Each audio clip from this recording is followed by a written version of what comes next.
हर हर महादेव। देवों के देव महादेव जी के चरण में प्रणाम करती हूँ, मेरा प्रणाम स्वीकार हो।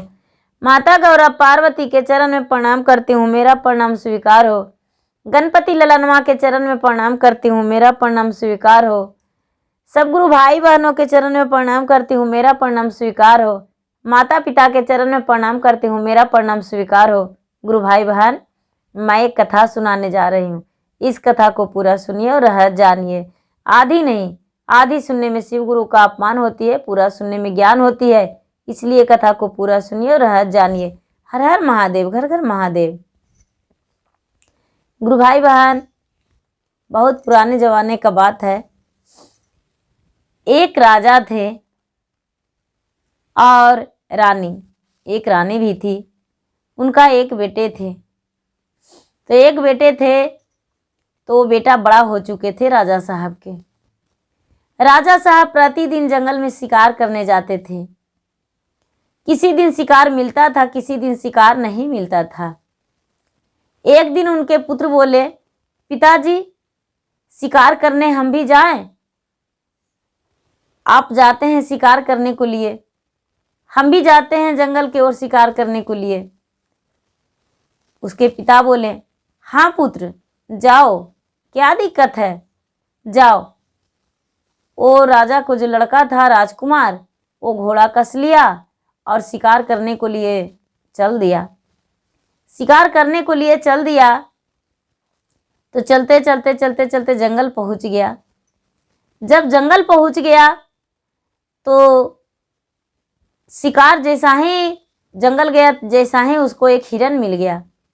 हिरन को मार लिया, मार के और घोड़े पर सवार होकर और लौट आया। अपने तीर कमान से हिरन को मारकर घोड़े पर सवार कर लिया और लौट आया। उसको पिता जब हिरन को देखे तो बहुत खुश हो गए।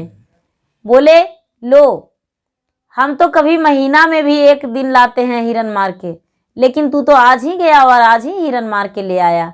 चलो बहुत अच्छा किया है, बहुत अच्छा, आज से शिकार पे तुम ही जाना। वो लड़का बोला, कोई बात नहीं पिताजी, ऐसा कोई बात नहीं है, मिल गया तो ले आए।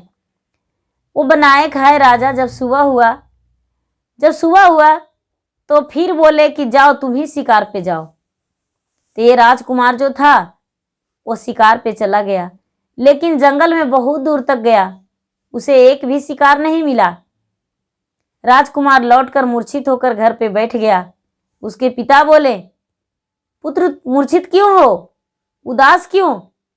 बोला, पिताजी आज के दिन मुझे एक भी शिकार नहीं मिला। उसके पिता बोले, पुत्र से उदास नहीं होना चाहिए, किसी काम में पीछे नहीं हटना चाहिए। आज नहीं तो कल होगा, लेकिन उस काम को दोबारा फिर कोशिश करेंगे। बोले, चलिए ठीक है पिताजी, फिर हम जाएंगे जंगल। तीसरा दिन भी राजकुमार जंगल की ओर गया। जब जंगल की ओर गया तो शिकार करने को लिए इधर उधर खोजने लगा, लेकिन शिकार नहीं मिला। धूप था ज़्यादा, तो एक पेड़ के नीचे ये राजकुमार बैठ गया। जब बैठ गया तो पेड़ के ऊपर पंछी चहचहा रही थी और चहचहा कर अपने पंछी से बात कर रहे थे कि सुनिए, आपस में ही बात कर रहे थे कि सुनिए, देखिए तो वो जो रानी रुक्मणी है वो कितनी सुंदर है, कितना अच्छा लगती है देखने में। पूरा दिन घर में रहती है, कभी बाहर नहीं निकलती है बाहर की ओर, और कितना सुंदर है। हमको तो लगता है उसको देखते हैं तो मुझे खाना और पीना कुछ भी नहीं, भूख प्यास नहीं लगता है। देखने में कितना सुंदर है, उनका रूप भगवान कितना सुंदर बनाए हैं। आपस में पक्षी बातें कर रहे थे। ये लड़का सुन लिया, राज में एक लौती है जो उतना सुंदर है, हम तो आज तक कभी देखा ही नहीं है दूसरा कोई और जैसा रुक्मणी लगती है। ये राजकुमार सुन लिया और वहां से घोड़ा कस के और घोड़े पर सवार होकर और घर आ गया। उदास होकर बैठ गया। उसके पिता बोले, पुत्र क्यों उदासी है, आखिर क्या बात है जो उदास होकर आकर बैठ गए हो, क्या कारण है? ये लड़का बोला, पिताजी कोई कारण नहीं है, एक राज में रानी रुक्मणी है, उस रानी से हम शादी करना चाहते हैं। उसकी माँ बोली, बेटा रानी रुक्मणी कहाँ है, कहाँ ढूंढोगे?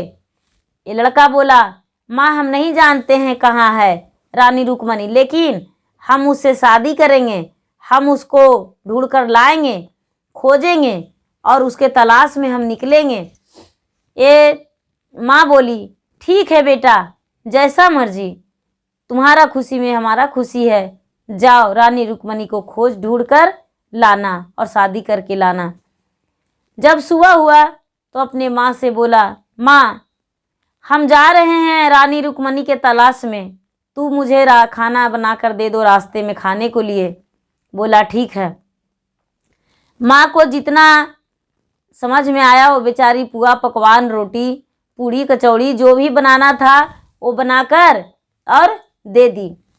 ये लड़का बोला, माँ थोड़ी सी चीनी दे देना, शक्कर, क्योंकि जब मुझे प्यास लगेगा, कभी शरबत पीने का मन करेगा तो हम रास्ते में पिएंगे, गुड़ भी दे देना। बोला ठीक है। उसकी माँ थोड़ी सी गुड़ दे दी और थोड़ी सी शक्कर और रोटी, पूड़ी, कचौड़ी जो भी उस रास्ता में खाने का मन किया वो सब बनाकर माँ दे दी। वो राजकुमार रुक्मणी के तलाश में निकल गया और माँ भगवान के मंदिर चली गई। कि शंकर भगवान के मंदिर कभी पूजा पाठ नहीं करती थी, लेकिन अपने बेटे के लिए उसे मंदिर जाना पड़ा और गई मंदिर और जाके भगवान की आराधना करने लगी कि हे भगवान, यदि मेरा बेटा का सपना पूरा हो जाएगा तो आपका मंदिर खूब सुंदर बनवाएंगे, आपका मंदिर में हम चर्चा करवाएंगे, भजन करवाएंगे, भजन करेंगे, पूजा प्रतिदिन आज से हम करेंगे। और पूजा करने लगी, जाने लगी भगवान के मंदिर। भगवान के जब मंदिर जाने लगी, पूजा करने लगी, ये लड़का घर से निकल गया। चलते चलते चलते चलते चलते चलते बहुत दूर चला गया, घोड़ा से बहुत दूर चला गया तो इसे भूख लग गया। इसे भूख लग गया तो घोड़ा रोककर और सोचा कि खाना खा लेंगे। तो थोड़ा घोड़े के लिए भी खाना इसको दिया हुआ था, जो भी घोड़ा खाता है वो घोड़ा के खाना भी दिया हुआ था। घोड़ा कैसे भूखा रहता, घोड़े के खाना दे दिया और अपने खाना खाने को लिए बैठेगा। तो सबसे पहले सोचा कि रोटी क्यों ना हम खा लें, तो गुड़ और रोटी और शक्कर ले लिया। गुड़ और रोटी शक्कर ले लिया तो बहुत सारा चिट्ठी थी, बहुत सारा चिट्ठी थी। तो चिट्ठी आपस में बात कर रही है, चिट्ठी रानी, क्या आज तो लगता है मुझे भोजन मिलेगा, ये राजकुमार है और भोजन निकाल के खाने जा रहा है और शक्कर लिया है, गुड़ लिया है, यदि हमको दे देता तो हम लोग जी भर के खा लेते, बदले में जो ये कहता है इसका हम काम पूरा कर देते। ये राजकुमार सुन लिया, क्या किया कि इसके पास 4 रोटी था, चारों रोटी चिट्ठी रानी को दे दिया और इसके पास शक्कर था, गुड़ था, वो चिट्ठी रानी के दे दिया। चिट्ठी रानी बहुत खुश हो गई, सारी चिट्ठियां खुश हो गई और बोली कि लो भाई, तूने तो मेरा महीनों दिन का भोजन दे दिया है, बहुत अच्छा किया। जो भी जब भी तुम्हारा मदद का ज़रूरत पड़ेगा मेरा, तो हम तुम्हें मदद करेंगे। देखो हिचकिचाना नहीं, मेरा याद करके मुझे बुला लेना, हम तुम्हारे पास आ जाएंगे। बोला ठीक है, कोई बात नहीं। ये राजकुमार और भोजन था वो कर लिया, रोटी चिट्ठी को दे दिया और वहाँ से चल दिया। वहाँ से चल दिया तो आगे चला तो देख रहा है कि एक शेर है। शेर है वो बेचारा भटक भटक के चल रहा है, उसको चलने लायक नहीं है, पूरा चिल्ला रहा है, चीख रहा है शेर। इसको देखा तो बोला कि भाई, हे मुसाफिर भैया, मेरा पैर में कील गड़ा हुआ है, मेरा पैर से यदि आपने कील निकाल देते तो आपका एहसान कभी हम जिंदगी में नहीं भूलते और आप जो कहते हो हम मानते। बोले नहीं, शेर से दोस्ती हम तुम्हारे पास नहीं आएंगे, तुम खा जाओगे। ये शेर बोला, मेरे भी अंदर दिल है भैया, हम भी एक जानवर तो जरूर हैं, भूखे रहते हैं तो मनुष्य का भोजन कर जाते हैं, लेकिन सबको नहीं। आप तो मेरे मित्र बन जाओगे, यदि तुम मेरा मदद कर दोगे तब हम भी तुम्हारा कोई मुसीबत में काम आएंगे। इस राजकुमार को दया लग गया, नीचे उतर गया घोड़ा से और शेर को पैर देखने लगा तो देख रहा है कि एक बहुत बड़ा कील गड़ा हुआ है। कील को निकाल दिया। उस शेर को आराम मिला, धन्यवाद दिया और बोला, राजा साहब आप किस काम से जा रहे हैं? बोले कि देखिए हम रानी रुक्मणी के खोज में जा रहे हैं। बोले कि आपका रानी रुक्मणी मिल जाएगी, जाइए और जब जरूरत पड़ेगा तो मेरा याद कर लीजिएगा, आपको सहायता कर देंगे। वहां से आगे बढ़ गया। आगे बढ़ गया तो शाम हो गया। शाम हो गया तो एक कुटिया दिखाई दिया। एक कुटिया दिखाई दिया, जंगल पड़ रहा था, कुटिया दिखाई दिया जंगल में। तो ये लड़का सोचा कि चलो आगे नहीं जाएंगे, इसी कुटिया में रह जाएंगे। ये कुटिया तो दिख रहा है, यहीं पे रह जाएंगे। कुटिया के सामने अपना घोड़ा रोक दिया और कुटिया के अंदर गया तो देख रहा है कि एक बूढ़ा जुलजुल बाबा बैठे हैं। ये देखा जो बाबा को प्रणाम किया चरण छू के और बोला, बाबा हम रात में यहाँ रात बिताना चाहते हैं, क्या आप रात में रहने देंगे? बाबा बोले, क्यों नहीं, हाँ रहने देंगे, लेकिन मेरे पास भोजन नहीं है और पानी भी नहीं है, तुम्हें भूखा रहना पड़ेगा। ये लड़का बोला, बाबा मेरे पास भोजन भी है और जल भी है, आप यदि चाहें तो जल भी पी लीजिए और भोजन भी कर लीजिए, आप चिंता मत कीजिए, हम सब कुछ लेकर आए हैं। बोले कि भोजन तो नहीं करेंगे लेकिन जल पी लेंगे। ये लड़का क्या किया कि साधु बाबा को जल पिला दिया, लेकिन वो बाबा कोई साधु महात्मा नहीं थे, वो सिर्फ महादेव भगवान थे, शंकर भगवान, भोलेनाथ, औघड़दानी थे, शिव शंभू थे। ये लड़का को पता नहीं था, लेकिन इसका मदद के लिए वहाँ कुटिया बनाकर बैठे थे। अपनी माया के कुटिया, शक्ति के कुटिया बनाकर महादेव बैठ गए थे। ये लड़का को जब भगवान दर्शन दिए, मिले और बोले कि ठीक है। सुबह जब हुआ, ये रात में बाबा को पानी पिला दिया और अपने भोजन कर लिया, पानी पी लिया। और जब सुबह हुआ तो ये लड़का बोला, बाबा हम जा रहे हैं, मुझे आशीर्वाद दीजिए, हम रानी रुक्मणी के खोज में जा रहे हैं। ये बाबा बोले, देखो पुत्र, हम रुक्मणी को तो नहीं जानते हैं, लेकिन ये इतना जानते हैं कि मेरे पास जो है वो तुम्हें हम दे देंगे, उससे तुम्हें रुक्मणी मिल जाएगी। ये लड़का बोला, बाबा दीजिएगा तो आशीर्वाद दीजिए, और नहीं तो धन मुझे नहीं चाहिए, क्योंकि हम तो खुद एक राजकुमार हैं, राजा का पुत्र हैं। ये बाबा बोले, पुत्र हम तुम्हें कोई धन नहीं देना चाह रहे हैं, हम धन क्यों देंगे, मेरे पास धन है क्या, लो एक उड़न खटोला दे रहे हैं। ये उड़न खटोला को बोलेगा कि हे उड़न खटोला, तूने मुझे इस जगह पर पहुंचा दो तो ये पहुंचा देगा। दूसरा में लो एक झोली है मेरे पास, ये झोली से बोलना कि अरे झोली, इसमें से सोना निकलो, चांदी निकलो, कपड़ा निकलो, खाने पीने का सामान निकलो, पहनने का वस्त्र निकलो, तो निकल जाएगा। बोला ठीक है।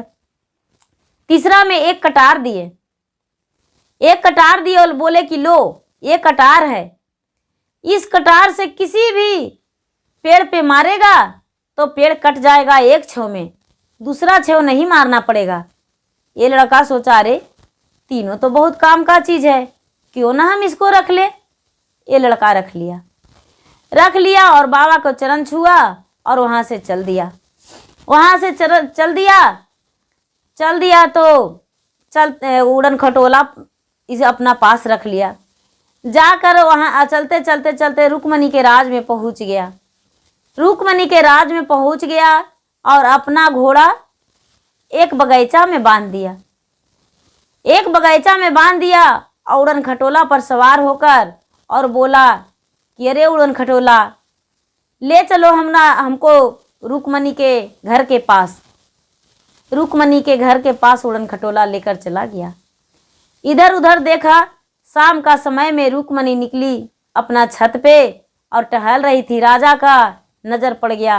राजा का जब नज़र पड़ गया राजकुमार का तो रुक्मणी से दिल लग गया कि अरे इतना सुंदर ये है, कितनी अच्छी लग रही है, अब इससे हम तो शादी जरूर कर लेंगे, क्यों ना मेरा जान ही चल जाए, लेकिन ऐसे हम नहीं जा सकते हैं, जान जाएगा तो जाएगा पर मेरा वचन नहीं जाएगा। ऐसा करके सोच के और इंतज़ार करने लगा। जब रात हुआ तो उड़न खटोला के बोला, अरे उड़न खटोला चलो रुक्मणी के कमरा में, रुक्मणी के कमरा में चलो। तो उड़न खटोला लेकर रुक्मणी के कमरा में चला गया। राजकुमार को रुक्मणी के कमरा में लेकर चला गया। तो ये लड़का क्या किया कि झोली से बोला, हे झोली, एक हीरा रतन अंगूठी निकलो, इसमें से रुक्मणी को हाथ में पहराएंगे। एक अंगूठी निकल गया उसको झोली से। ये लड़का ले लिया हाथ में और धीरे धीरे उसको हाथ पकड़ के और अंगूठी पहनाने लगा। जब अंगूठी पहनाने लगा तो रुक्मणी रानी जो थी वो चकचहा के उठ गई और उठ के और शोर मचाने को लिए कोशिश की, लेकिन ये लड़का बोला कि हे रानी रुक्मणी, हम तुम्हारे लिए यहाँ आए हैं, तुम शोर मत मचाओ।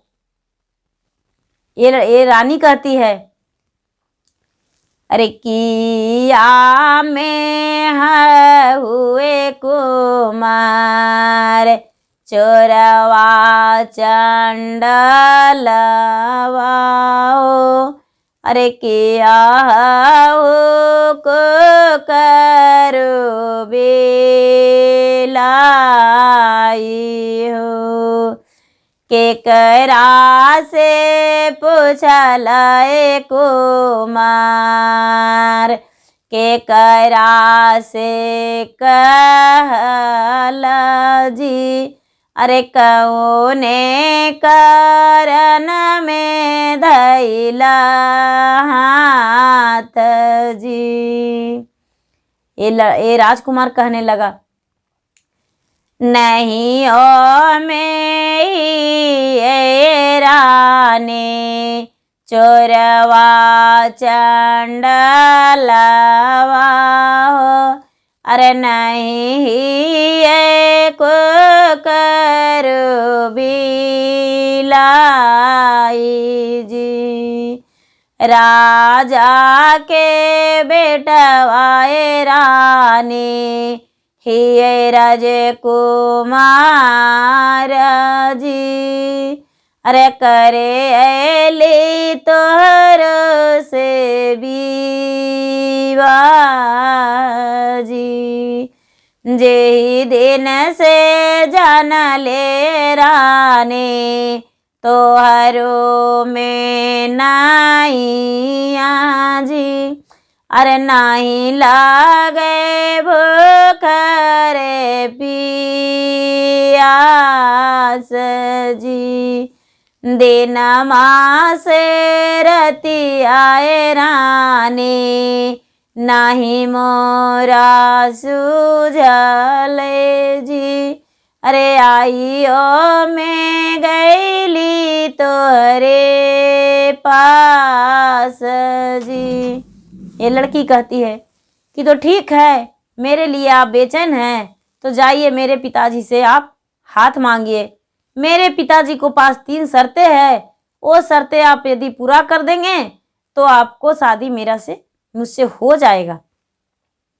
ये जो राजकुमार था वो चल दिया राजा के पास। सुबह होने पर राजा के दरबार में गया और राजा के पास जाकर बैठ के बोला, राजा साहब, आपकी बेटी जो रुक्मणी है, हम उनसे शादी करना चाहते हैं, क्या आप मुझसे शादी कर दीजिएगा रुक्मणी को?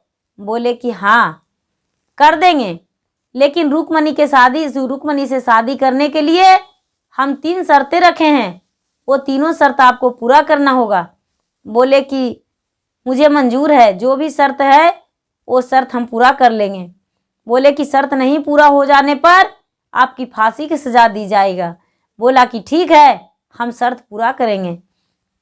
ये राजकुमार को बोले, राजा साहब, सबसे पहले रात्रि के समय में हम 10 बुढ़िया सरसों छिटवा देंगे और सुबह होते 10 बोरी में बंधाकर रख देना चाहिए, चुन के, और 10 बोरी में भर के रखना होगा।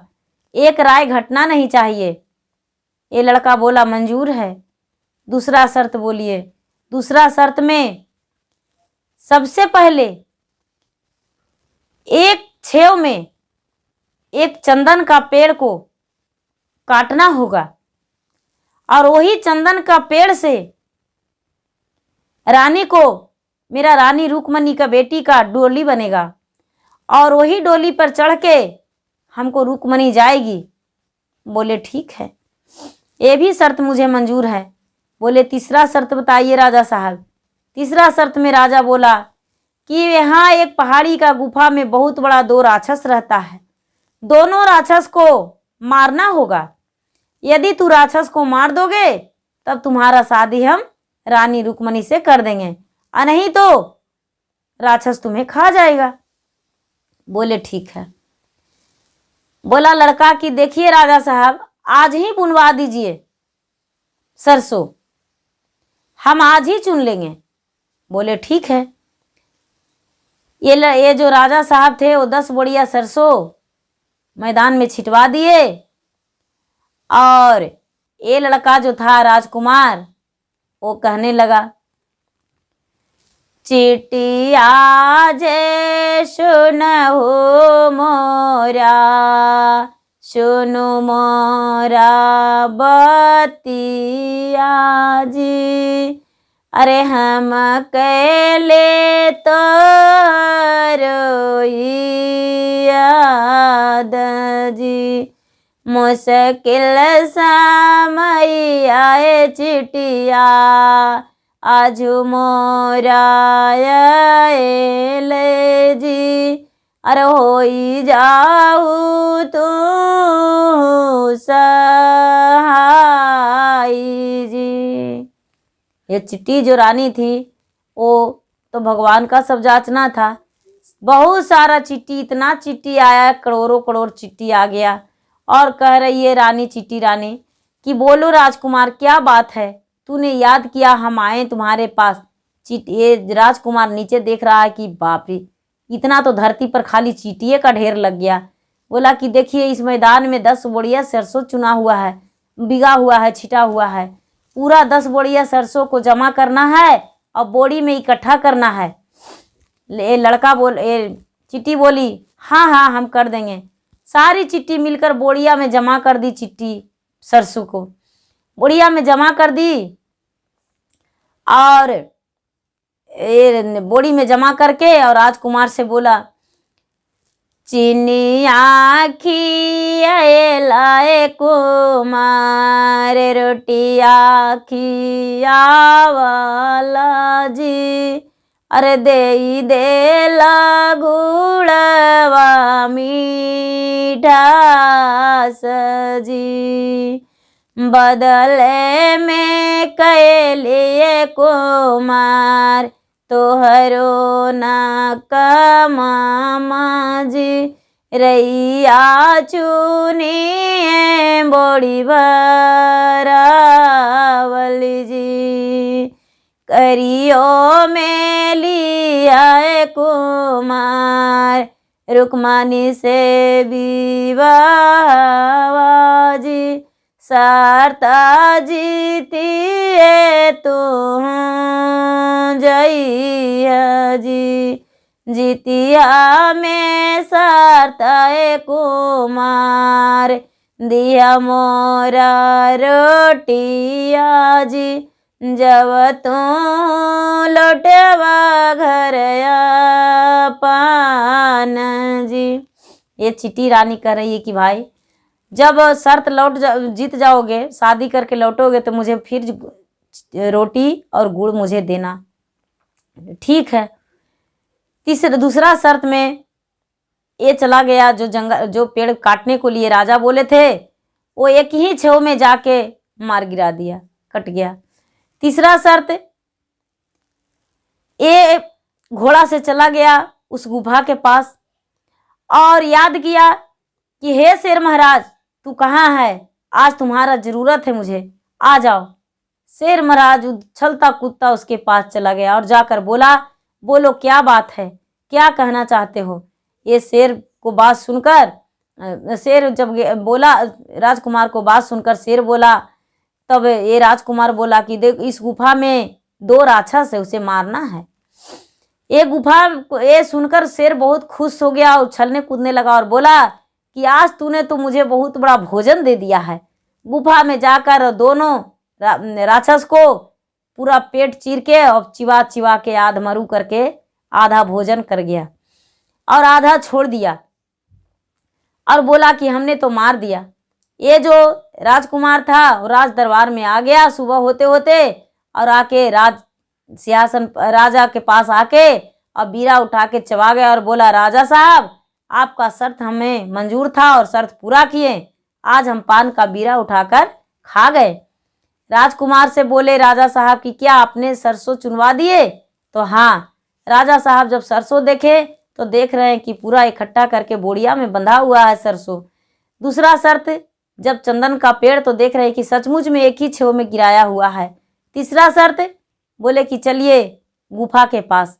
जब राजा और राजकुमार दोनों गुफा के पास गए तो देख रहे हैं कि गुफा के पास तो वो जो दोनों राक्षस था वो मरा पड़ा हुआ है और उसका चील कौआ शेर बाघ सब नोच नोच के खा गया था आधा शरीर। ये देखकर ये राजा साहब बहुत खुश हो गए और खुश होकर बोले कि ठीक है, आपका शादी हम रानी रुक्मणी से करने को लिए तैयार हैं, चलिए मेरे घर।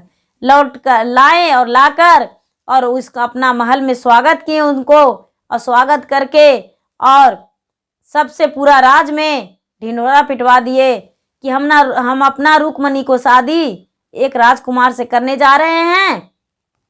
मेरा राजकुमार मेरा रुक्मणी के योग मिल गए हैं, हम अपना रुक्मणी को शादी एक राजकुमार से कर रहे हैं। जैसा हम वर चाहते थे वैसा वर मुझे मिल गए हैं। ऐसा कहके और पूरे प्रजा को निमंत्रण करके और ये राजा राजकुमार के साथ अपने रुक्मणी को शादी कर दिए और डोली में बिठा के अपने बेटी को विदा कर दिए। जब विदा कर दिए तो विदा होने से पहले राजकुमार बोला अपने रानी को कि रानी, थोड़ी सी गुड़ और 4 रोटी ले लेना, क्योंकि रास्ते में मुझे चिट्टी रानी को देना है। थोड़ी सी गुड़ और 4 रोटी रुक्मणी रानी ले ली और डोली में बैठ गई। जब चिट्टी रानी के पास पहुंचा राजा तो रानी रुक्मणी के हाथों चिट्टी रानी को भोजन दिलवा दिए राजकुमार वहां से चल दिए। जब राजा अपने रुक्मणी रानी को घर लेकर आए तो इनकी माता अर्चन परछन किए, अपना बहू को गृह प्रवेश करवाए और रात्रि हुआ तो राजा रानी दोनों सुहाग रात में गए। एक ही पलंग पे दोनों का बिस्तर लगा और दोनों एक तरफ वो मुंह करके सो गए, एक तरफ वो, दोनों 2 तरफ अपना अपना मुंह करके सो गए। रानी रुक्मणी सोच रही है कि इतना बड़ा राजा है, पता नहीं किस तरह से मतलब इनके पास हम पेश आए कि जो ये अच्छा कहें, क्योंकि मेरा पिताजी का शर्त तो वर्षों से कोई पूरा नहीं कर रहा था और ये पूरा किए हैं। पता नहीं क्या हैं ये, देवता हैं देवी हैं क्या हैं, जो मुझे समझ में नहीं आ रहा है। ये राजा सोच रहा है कि इतनी सुंदर विश्व सुंदरी रानी है, परी जैसी दिखती है, इसका रहन सहन पता नहीं कैसा है, हम इससे शादी किए हैं, क्या बात करें, कैसे बात करें जो हमको इनको अच्छा लगेगा। दोनों आपस में सोच रहे हैं, नहीं राजा रानी से बात कर रहे हैं और नहीं रानी राजा से। सोचते सोचते सुबह होने वाला था तो ये लड़का कहता है राजकुमार कि आ में है हुए रानी सूरत गुमाना मांझे, अरे किया धन में गुमान जी, कबनी करन माए रानी मुख नाही बोलऊ जी, अरे हमारा के देव तो ही बताई जी। ये लड़की कहती है नहीं ओ में ये राजा सूरत गुमान माजी। अरे नहीं आई दान में गुमान जी। रजवा के बेटी आए राजा राजा घर आए लीजी। अरे माता पिता भी सरल ना जाए जी। माता के यदि आए राजा बिसरल ना जाए जी। ओही कारण में मुख नाम बोल लीजिए। ये लड़की बोली कि देखिए राजा साहब, हमको माता पिता की याद आ रहा है। अपने माता पिता के साथ हम रहते थे, अपने माता पिता के साथ इतना बड़ा पढ़े बढ़े, पढ़ाए लिखाए मेरे माता पिता आज आपके घर आए हैं तो माता पिता को याद करके आपसे हम बात नहीं कर रहे थे, और ऐसा कोई बात नहीं है।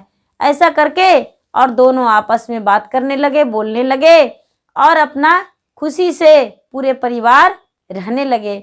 और उनके साथ रुक्मणी के साथ राजा विवाह करके खुशी खुशी अपना जिंदगी बिताए। हर हर महादेव, घर घर महादेव। गुरु भाई बहना, मेरा वीडियो अच्छा लगे तो इसे लाइक कीजिए, शेयर कीजिए, सब्सक्राइब कीजिए। धन्यवाद। हर हर महादेव, घर घर महादेव।